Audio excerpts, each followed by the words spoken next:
Salut à tous les amis, j'espère que ça va et que vous avez la forme. Je vous souhaite la bienvenue sur ce nouveau vlog, un petit vlog dominical encore une fois.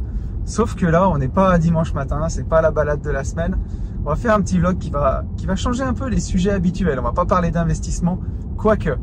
Mais je vais vous parler d'un sujet qui est aussi important et qui touche, je pense, de plus en plus de gens. C'est les séparations. Les séparations et laisser ses enfants le dimanche soir.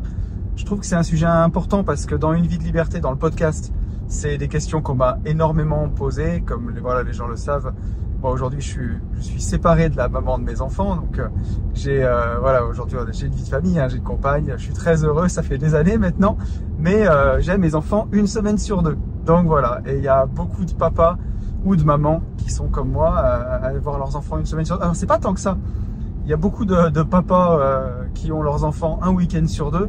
Et je crois que la garde alternée, c'est que 15% des séparations. Et moi, en tout cas, c'est franchement ce que je conseille, en tout cas ce qu'on vit. Parce que en tant que père, ça aurait été très difficile pour moi d'avoir mes enfants un week-end sur deux. Et c'est aussi pour ça que j'ai voulu atteindre mon indépendance financière. C'était un de mes pourquoi, de pouvoir avoir mes enfants une semaine sur deux, pouvoir me libérer du temps pour avoir mes enfants une semaine sur deux. Et je suis resté encore 2 ans et demi dans mon ancien boulot. Avant de pouvoir le lâcher, j'avais déjà commencé à bosser sur mon indépendance pour avoir plus de temps, pour justement matériellement pouvoir avoir mes enfants une semaine sur deux. Les 2 premières années, c'est ma maman qui m'a beaucoup aidé. Maman, si tu regardes le vlog, merci encore. C'est ma mère qui m'a beaucoup aidé pour matériellement pouvoir m'occuper d'enfants une semaine sur deux alors que je bossais. Et c'est aussi pour ça que c'est souvent les mamans qui ont la garde. Et donc là, en fait, le message de ce vlog, parce que c'est ce que je disais, j'ai eu beaucoup de gens sur Une vie de liberté qui m'ont écrit et qui me disaient tonton, je suis en train de me séparer, c'est un cataclysme dans ma vie, il n'y a plus rien qui va, je vais avoir mes enfants une semaine sur deux, je vais être dévasté, comment tu fais, comment tu as géré? Alors j'en ai beaucoup parlé dans Une vie de liberté, je vais pas dire que ça s'est fait sur une jambe au départ, parce que ça serait pas la vérité, mais aujourd'hui ça fait 9 ans, donc c'est rentré dans les mœurs, on va dire. Tout le monde s'y est habitué, que ce soit les parents, les enfants. Ça fait partie maintenant des nouvelles règles, donc c'est beaucoup plus facile. Et j'ai hésité à enregistrer ce vlog ce soir, mais je me suis dit, voilà, je viens de laisser mes enfants, justement. Je viens de les poser, on est dimanche soir, il va être à peu près 18h30, il est 19h. Le temps de faire la passation, voilà, avec leur maman. Mais je me suis dit, quel meilleur moment pour le faire que le faire le dimanche soir, justement quand je viens de les laisser. Parce que aujourd'hui c'est beaucoup plus facile, c'est jamais agréable, on s'y fait jamais, de vivre avec ses enfants seulement une semaine sur deux. Mais voilà, maintenant, soit on peut se plaindre jusqu'à la fin de ses jours, ou en tout cas jusqu'à ce qu'elles aient 20 ans et qu'elles soient plus en âge d'habiter avec leurs parents. Ou soit on peut juste se dire, voilà, maintenant les règles du jeu c'est ça, comment je le vis au mieux. Moi, vous le savez, vous me connaissez, je suis plus team verre à moitié plein. Donc j'essaye de voir toujours les cadeaux cachés qu'il peut y avoir derrière ça, même si c'est difficile au départ, et de me dire comment je peux faire pour, en tout cas pour profiter au mieux de mes enfants. Parce que, mine de rien, dans ma carrière d'investisseur et après de coach, j'ai rencontré énormément de gens qui sont pas séparés, et surtout des papas qui bossent énormément. Je vais beaucoup parler des papas parce que je suis un papa. Je peux pas parler pour les mamans à leur place, mais bien sûr que c'est transposable aussi aux femmes. Mais beaucoup de papas qui, par exemple, ne voient pas leurs enfants, en fait. Ils sont tout le temps au boulot, ils sont tout le temps en train de bosser et ils voient pas leurs enfants, donc ils en profitent pas. Et moi, je faisais partie de ces papas-là, d'une certaine façon. En tout cas, du lundi au vendredi, je bossais énormément. Et la séparation, moi, je l'ai pris comme une chance de me dire, voilà, je veux une garde alternée. À l'époque, leur maman, mon ex-conjointe, était d'accord avec ça.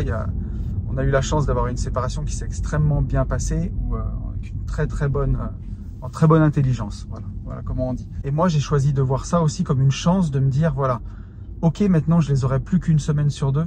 Par contre, il faut que j'accélère mon indépendance financière pour au moins, c'est comme ça, c'est la vie, j'aurai moitié du temps que je voulais avec mes enfants pendant leur enfance, puisque quand je me suis séparé, elles avaient 5 et 7 ans. Et il faut que j'en tire le meilleur parti. Voilà, c'est comme ça maintenant.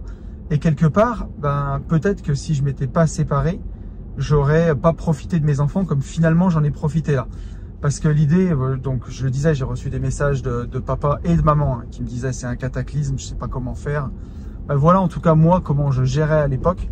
Quand je laissais mes enfants le dimanche soir, c'était vraiment pas la joie parce que rentrer dans une maison en plus en étant tout seul, à l'époque où on avait l'habitude d'avoir de la vie, des enfants, surtout des enfants qui bougent, à 5 et 7 ans ça bouge. Donc comment je faisais? Déjà le premier réflexe c'est de pas rester seul. Alors moi c'est du dimanche au dimanche, il y en a c'est du vendredi au vendredi. Le vendredi c'est plus facile parce qu'on peut sortir tout de suite, on peut rejoindre des amis, on peut se changer les idées. Le dimanche soir c'était moins évident. Donc moi à l'époque j'avais un cousin qui avait un restaurant et il fermait le dimanche soir et il ouvrait des fois juste pour moi et on mangeait tous les deux et ça me faisait du bien. Ou alors je sortais, je voyais des potes qui étaient aussi célibataires. Faut faire attention, faut pas en profiter pour faire la bringue avant d'attaquer la semaine. Mais vous m'avez compris.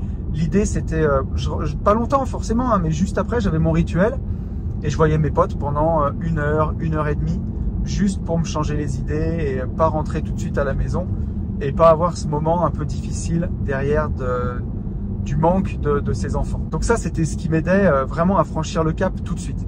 La deuxième chose qui m'aidait vraiment, c'est de me dire voilà, je les ai 1 semaine sur 2. Il y a 1 semaine où je vais être avec elles, je pourrais moins bosser. Par contre, il y a 1 semaine, je vais être tout seul et là, il faut que je charbonne. Donc, c'était 100% indépendance financière, quoi. Donc, je mettais énormément de mon énergie. Quand je dis 100%, bon, bien sûr, j'avais une vie sociale, hein, je sortais quand même, mais je mettais vraiment mon focus sur mon indépendance. Puis, je savais ce que je voulais. Je m'étais dit, bon, on était mi-2015, j'ai arrêté fin 2018. Il y a eu à peine 2 ans et demi, un peu moins de 2 ans et demi.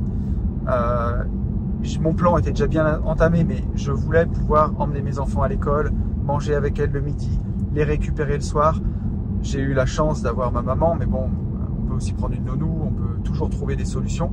Mais je voulais accélérer à tout prix mon indépendance pour pouvoir être avec elles le plus tôt possible et pas quand elles aient 15 et 17 ans, quoi. Donc ça a été un de mes buts. Et les semaines où j'étais tout seul, je travaillais énormément sur mon indépendance pour accélérer tout ça, faire mes plans, mes projets, mes invests, booster ça à fond. Et des fois, quand je dis voir les cadeaux cachés, ça va paraître cynique, mais voilà, la force des choses fait qu'on n'a pas ses enfants pendant 1 semaine. Soit on peut la passer en boule sous sa couette à pleurer, soit on peut se dire ok, de toute façon je peux pas les voir, autant charbonner à fond pour pouvoir préparer pour la suite. Et moi c'est ce que j'ai choisi de faire. Voilà, je dis pas que je suis un surhomme ou que ça a été facile tous les jours ou que c'était pomper l'up à chaque fois. Ça demande un effort conscient, hein, mais dans la vie, il y a plein de trucs qui demandent un effort conscient. Ça me demandait un effort de visualisation, un effort de perception. La PNL peut beaucoup aider d'ailleurs là-dessus, mais ça me demandait un effort de me changer ma perception et de me dire j'ai la chance entre guillemets, de pouvoir passer ce temps pour accélérer sur mon indépendance. Ça serait pas aussi facile si j'avais les enfants à la maison en permanence. Où là, j'ai pu passer des week-ends entiers à poser du parquet flottant, par exemple. À l'époque, c'est ce que j'ai fait. Je l'aurais pas fait le week-end où j'avais mes enfants. Donc ça, c'était un de mes points particuliers. En profiter pour mettre mon focus à fond sur mon indépendance. Et la troisième chose que je conseille aussi aux gens qui me disent « Tonton, je suis en train de me séparer, ça me dévaste, c'est trop difficile ». La semaine où j'étais tout seul, je planifiais des trucs pour la semaine après avec les enfants. Et ça, c'était trop bien parce que quand on est dans le quotidien, quand on a ses enfants tout le temps ou qu'on est happé par le boulot, je le dis parce que c'est aussi ce que je vivais, parfois on prend tout pour acquis en fait, comme si ça allait durer toujours d'avoir ses enfants tout le temps. Puis voilà, une séparation vous arrive et ça bouleverse tout ça. Mais quand on prend les choses pour acquis, on se bat moins pour ça et on organise moins de choses. Là, comme je les avais qu'1 semaine sur 2, je me forçais entre guillemets à organiser les trucs. Pas forcément des trucs de dingue, hein. Mais tiens, l'après-midi, il y a un escape game pour enfants qui a ouvert. Bam, on allait faire le samedi un escape game pour enfants. Ou organiser une soirée sympa avec, tiens, il y a un Marvel qui sort au ciné, elles adorent ça. Ah tiens, samedi soir, on ira voir le Marvel. Ou alors faire un pique-nique en famille le dimanche. Des petits trucs, pas forcément grand-chose. Aller faire une rando en VTT.